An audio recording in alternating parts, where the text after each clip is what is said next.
జగిత్యాల రాజకీయాలు గందరగోళంగా మారాయి. కాంగ్రెస్లో చిచ్చు పెట్టిన ఈ మున్సిపల్ ఎన్నికలు మెజారిటీ సీట్లు ఎమ్మెల్యే సంజయ్ వర్గానికి ఇవ్వడంతో తన వర్గ నేతలను ఇండిపెండెంట్లుగా బరిలోకి దింపారు జీవన్ రెడ్డి. స్వతంత్ర అభ్యర్థుల తరపున ఇంటింటి ప్రచారం చేస్తున్నారు జీవన్ రెడ్డి. ఇటు కాంగ్రెస్ అభ్యర్థుల తరపున ప్రచారంలో ఎమ్మెల్యే సంజయ్ ఉన్నారు. సంజయ్ బీఆర్ఎస్లో ఉన్నాడా, కాంగ్రెస్లో ఉన్నాడా అంటూ కూడా ప్రశ్నలు తలెత్తుతున్నాయి. ఇటు సీఎం రేవంత్ కరీంనగర్ పర్యటనలో ఫ్లెక్సీల్లో కనిపించలేదు మాజీ మంత్రి జీవన్ రెడ్డి ఫోటో. సంజయ్ని వ్యతిరేకిస్తున్నారు. జీవన్ రెడ్డికి కాంగ్రెస్ పక్కకు పెట్టిందా అనేటువంటి కూడా ప్రస్తుతం క్వశ్చన్ అయితే రేజ్ అవుతున్నటువంటి సిచ్యువేషన్. ఏం జరుగుతుంది జగిత్యాల రాజకీయాలు అనేది, దీనికి సంబంధించి మరిన్ని అప్డేట్స్ మా కరెస్పాండెంట్ సతీష్ అందిస్తారు. సతీష్, ఏం జరుగుతుంది అసలు? సంజయ్ ఏ పార్టీలో ఉన్నాడు?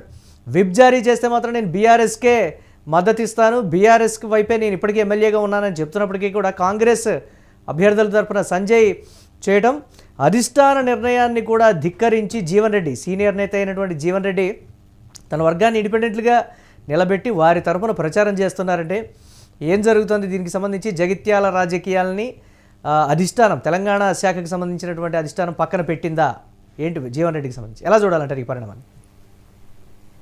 మున్సిపల్ ఎన్నికల వేళ మొత్తం కూడా జగిత్యాలలో కాంగ్రెస్కి పెద్ద ఎత్తున ఎన్నికలకు సంబంధించి కూడా పెద్ద ఎత్తున చిచ్చు పెట్టిందని చెప్పుకోవచ్చు. ఎందుకంటే ఇప్పటికే కాంగ్రెస్లో అలాగే ఈ జగిత్యాలలో గత 2 సంవత్సరాలుగా ఏదైతే ఇష్యూ నడుస్తుందో సంజయ్ వర్సెస్ జీవన్ రెడ్డిగా ఈ 2 సంవత్సరాలుగా నడుస్తుంది. ఇప్పుడు ఎన్నికల వేళ, మున్సిపల్ ఎన్నికల వేళ పెద్ద ఎత్తున మరోసారి చిచ్చు తీవ్రవతమైంది. ఎందుకంటే ప్రస్తుతం ఏదైతే మొన్న గాంధీ భవన్లో జీవన్ రెడ్డి చేసినటువంటి కామెంట్స్ కావచ్చు, అంటే గాంధీ భవన్లోకి ఒక బీఆర్ఎస్ ఎమ్మెల్యే ఎలా వస్తారు, కాంగ్రెస్కి సంబంధించిన నాయకులు కూడా కాంగ్రెస్ అధిష్టానం, ఇక్కడ ఉన్నటువంటి అధిష్టానం ఎలా లోపలికి రానిచ్చింది, గాంధీ భవన్లోకి వేరే పార్టీ ఎమ్మెల్యేను ఎలా రానిచ్చింది అనేది ఆయన కంటతడి పెట్టుకుంటూ కూడా గాంధీ భవన్ నుంచి బయటికి వెళ్ళిపోయిన పరిస్థితులు ఉన్నాయి. సో ఈ నేపథ్యంలో ఆయనకు సంబంధించి మొన్న ఏదైతే కాంగ్రెస్ పార్టీ తరఫున అభ్యర్థుల, అదే కౌన్సిలర్ అభ్యర్థులకు సంబంధించి కూడా సంజయ్ వర్గానికి 30 సీట్లు ఇవ్వడం, ఇటు జీవన్ రెడ్డి వర్గానికి 20 సీట్లు ఇవ్వడం అక్కడ కూడా పెద్ద ఎత్తున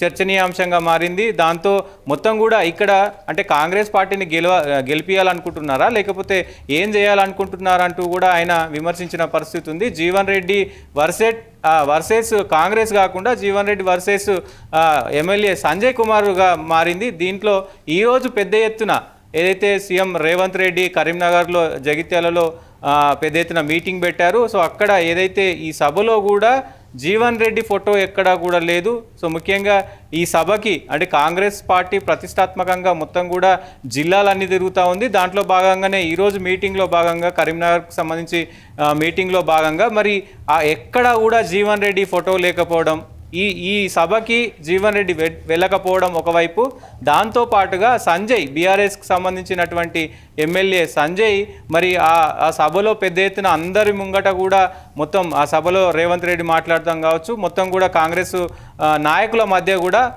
అక్కడ సీఎం రేవంత్ రెడ్డితో పాటు సంజయ్ కూడా పాల్గొనడం మొత్తం కూడా చర్చనీయాంశమైంది. దీంట్లో భాగంగానే ఇప్పటికే జగిత్యాలలో పెద్ద ఎత్తున రసాభాస నడుస్తుంది. ఒకవైపు ఏదైతే ఈ సీట్ల పంపకాల తర్వాత జీవన్ రెడ్డి ఏదైతే ఆ 20 సీట్లు, దాంతోపాటుగా మిగతా వాళ్ళు అంటే జీవన్ రెడ్డి వర్గానికి సంబంధించిన వాళ్ళు అందరూ కూడా ఇండిపెండెంట్గా పోటీ చేస్తూ ఉన్నారు.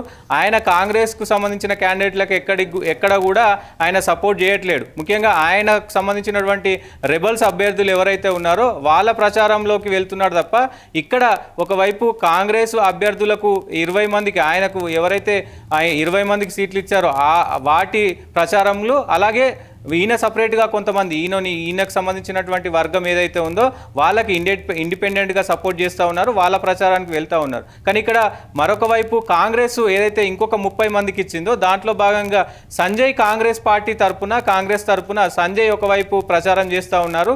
సో కాంగ్రెస్ పార్టీలో మరి ఇలా రెండు వర్గాలు, ఇటు ఇండిపెండెంట్లో ఒక 30 మంది, దాంతోపాటు కాంగ్రెస్లో ఉన్నటువంటి జీవన్ రెడ్డి వర్గం 20 మంది, ఇటు సైడ్ ఏదైతే సంజయ్కి సంబంధించినటువంటి 30 మంది మరొక సైడ్, మొత్తం కూడా కాంగ్రెస్లో ఒక గందరగోళ వాతావరణం అనేది స్పష్టంగా కనబడతా ఉంది.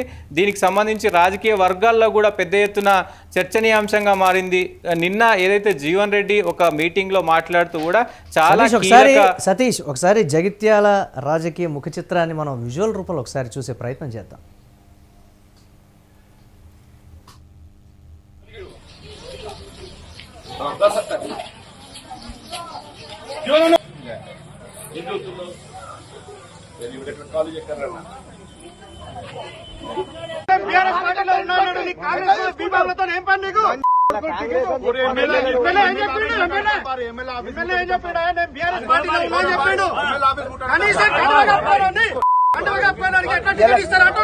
కాంగ్రెస్ పార్టీ అని చెప్పాను ఎమ్మెల్యేలు అర్థం చేసుకోరి ఇవాళ కాంగ్రెస్ పార్టీ బీఫామ్ తెచ్చుకో సంతోషపడటోళ్ళు నిన్నటి దాకా బీఆర్ఎస్ అని చెప్పి పోయినసారి కూడా బీఫామ్ ఏంటి అలా బీఆర్ఎస్ అంటే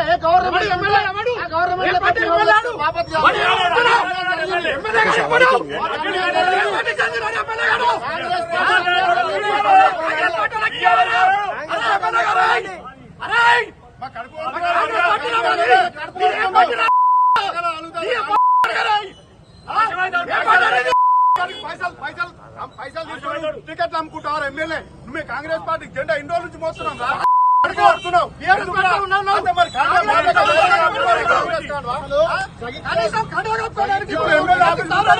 నువ్వు ఎమ్మెల్యే ఉంటే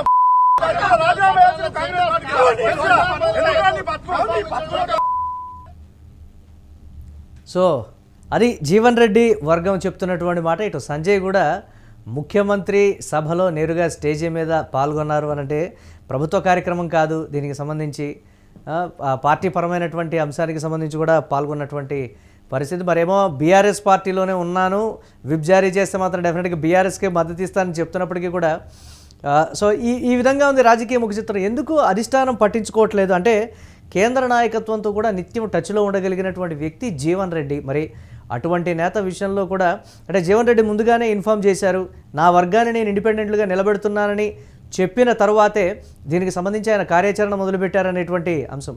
ఇంత చేస్తున్నప్పటికీ ఇంత జరుగుతున్నప్పటికీ కూడా జీవన్ రెడ్డిని పిలిచి మాట్లాడటం కానీ లేకపోతే అక్కడ డెఫినెట్గా జీవన్ రెడ్డికే మెజారిటీ వచ్చేటువంటి అవకాశం ఉందనేటువంటి సమాచారం ఉన్నప్పటికీ కూడా ఎందుకు ఆ స్థాయిలో నిర్లక్ష్యం చేస్తున్నారనే విమర్శలు కూడా ఉన్నాయి కదా సతీష్. ఏంటి అసలు కాంగ్రెస్ పార్టీ తీరుతెన్నులేంటి? మున్సిపాలిటీలో ఒక్కొక్క దగ్గర ఒక్కొక్క రాజకీయ ముఖ చిత్రం ఈ విధంగానే ఉన్నటువంటి పరిస్థితి ఉంది కదా, దీన్ని ఎలా చూడాలంటారు మనం?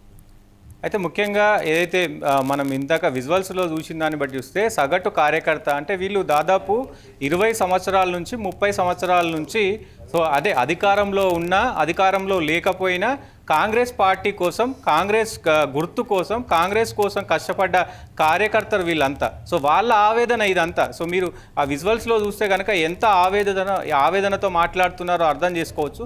దాంతోపాటు ముఖ్యంగా నిన్న జీవన్ రెడ్డి కూడా కొన్ని కీలక వ్యాఖ్యలు చేసిన పరిస్థితి ఉంది. అంటే కాంగ్రెస్ మీద ఈ వ్యాఖ్యలు కాదు, ఆయన డైరెక్ట్గా ఎవరైతే కాంగ్రెస్ కోసం, కాంగ్రెస్ పార్టీ కోసం, నిజమైన కాంగ్రెస్ కోసం 30 సంవత్సరాల నుంచి 20 సంవత్సరాల నుంచి కష్టపడుతున్నారో వాళ్లకు ఇచ్చిన టికెట్ మాత్రమే కాంగ్రెస్ టికెట్. సో మిగతా వాళ్ళ టికెట్లు ఏవైతే ఉన్నాయో అవి కాంగ్రెస్ టికెట్లు కావు, అది ఏ టికెట్లో మీరే అర్థం చేసుకోవాలంటూ కూడా ఆయన వ్యాఖ్యలు చేశారు. అంటే దీన్ని బట్టి అర్థమవుతుంది సో ఆయన పర్టికులర్గా ఉన్నారు. ఆయన అధిష్టానం ముందుకు అంటే ఇప్పుడు ఎన్నికల వేళ పోకపోయినప్పటికీ కూడా ఎన్నికల తర్వాత ఆయన అధిష్టానం దగ్గరికి పోయి కొన్ని సూచనలు చేసే అవకాశం ఉంది. ఆయన పర్టికులర్గా ముఖ్యంగా 20 సంవత్సరాల నుంచి దాదాపు మొన్న 10 సంవత్సరాలు కూడా ఆపోజిషన్లో ఉన్నప్పుడు కరడుగట్టిన కాంగ్రెస్ వాదులుగా కష్టపడ్డ వాళ్ళు చాలామంది ఉన్నారు. వాళ్లకు టికెట్ ఇవ్వకుండా ఇవాళ కొత్తగా వచ్చిన వాళ్లకు టికెట్ ఇస్తే అది కాంగ్రెస్ టికెట్ అవుద్దా? సో మరి ఇప్పుడు టికెట్ ఇచ్చిన వాళ్ళు కూడా ఒకసారి ఆలోచించుకోవాలంటూ కూడా ఆయన వ్యాఖ్యలు చేశారు. సో ఈ వ్యాఖ్యలన్నీ కూడా కాంగ్రెస్కి సంబంధించిన నాయకులందరూ కూడా అంటే అధిష్టానం ఇక్కడ ఉన్నటువంటి కొంతమంది అధిష్టానం కూడా ఒరిజినల్ కాంగ్రెస్ వర్సెస్ ఆశావాదుల కాంగ్రెస్ అన్నట్టు కూడా నడుస్తూ ఉంది. ఇవన్నీ కూడా మున్సిపల్ ఎన్నికల వేళ మొత్తం ఇటు కరీంనగర్ కావచ్చు, అటు జగిత్యాల కావచ్చు, ముఖ్యంగా నిజామాబాద్ కావచ్చు, అన్ని నియోజకవర్గాల్లో ఇదే పరిస్థితి ఉంది. సో మరి రిజల్ట్ ఎలా ఉండబోతుందో చూడాలి. కాంగ్రెస్ పార్టీలో మాత్రం సతీష్ ఒక కాన్ఫిడెన్స్ అయితే కనపడుతోంది. మరి పార్టీకి సంబంధించి మద్దతు ఇస్తున్నటువంటి ఎమ్మెల్యేల బీఆర్ఎస్ పార్టీలో ఉంటూ కూడా కాంగ్రెస్ పార్టీకి మద్దతు ఇస్తున్నటువంటి ఎమ్మెల్యేల ధైర్యం చూసుకొని ఈ విధంగా ఉందా, లేకపోతే సొంత పార్టీ నేతల అసంతృప్తిని గుర్తించలేక ఈ రకమైనటువంటి కాన్ఫిడెన్స్ ప్రదర్శిస్తుందో తెలియదు. కానీ మొత్తం మీద అయితే అన్ని నియోజకవర్గాల్లో ఇదే విధమైనటువంటి గందరగోళం.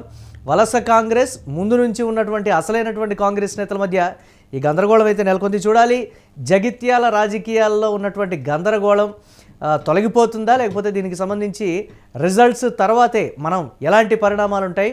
జీవన్ రెడ్డి ఆయన వర్గానికి సంబంధించి ఇండిపెండెంట్గా నిలబెట్టినటువంటి పరిస్థితి. కానీ ఆయనే రెబల్గా మారతారా, పార్టీలో ఉంటేనే రెబల్గా మారతారా, లేకపోతే పార్టీలో నుంచి బయటికి వచ్చి తన రెబలిజాన్ని చూపిస్తారా అనేది కూడా కీలకంగా మారినటువంటి పరిస్థితి. చూద్దాం ఏ విధంగా ఉంటాయనేది రాజకీయ పరిణామాలు.